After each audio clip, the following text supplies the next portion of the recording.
does it feel for being here tonight at the red carpet of Sound of Hope?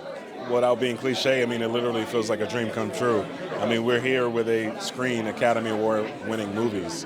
So this is a powerful story that deserves to be told throughout the world, and to have a studio like Angel behind us to get this story out there in the proper form, it's magical, man.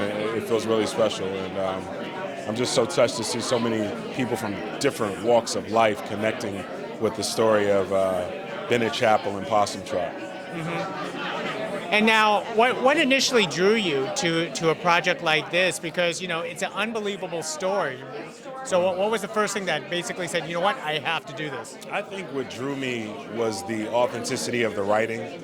You know, our director and our producer, Rebecca and Josh Weigel, they went down to Center, Texas, in Possum Trot, spent time with the people down there, and really learned what their story was and how it related to their own.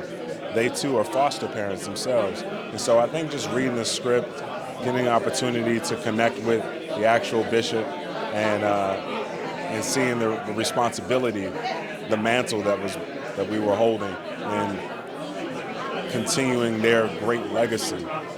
Yeah, I was compelled, and I knew it was something I needed to be a part of. And by the grace of God, I got the call to be able to be in the movie. So I'm really grateful, really excited about the world getting to see this particular story. This one's very special and near and dear to my heart. How nerve-wracking is it to basically represent someone who is actually alive and well, and their story? In fact, they're in this room. Right. It's tricky because sometimes when you play someone who is maybe no longer with us, you have a little bit more leeway and creative license, we'll call it.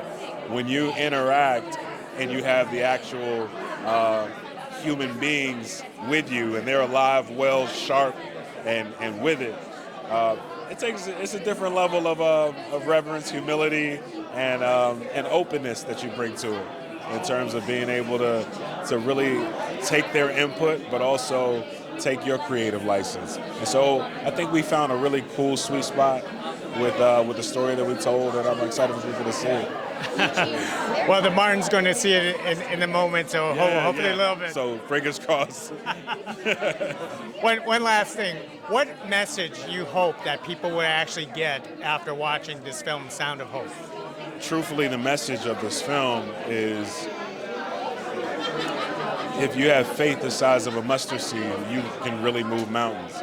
I think the mountain that we're talking about in this film is the foster care crisis, or orphan children.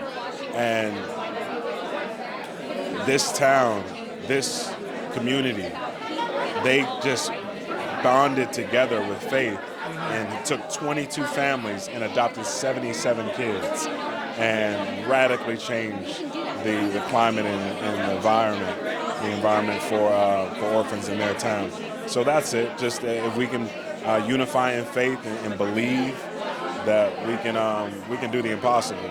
We can do what seems really, really hard. You know, we can share that weight and move those boulders, move those mountains. Well, I'm glad you spoke to us about this film, Sound of Hope. I'm glad you're actually a part of it. This is a very important story to tell. So let's enjoy tonight. I think we will have a good time. Thank you. Thank you.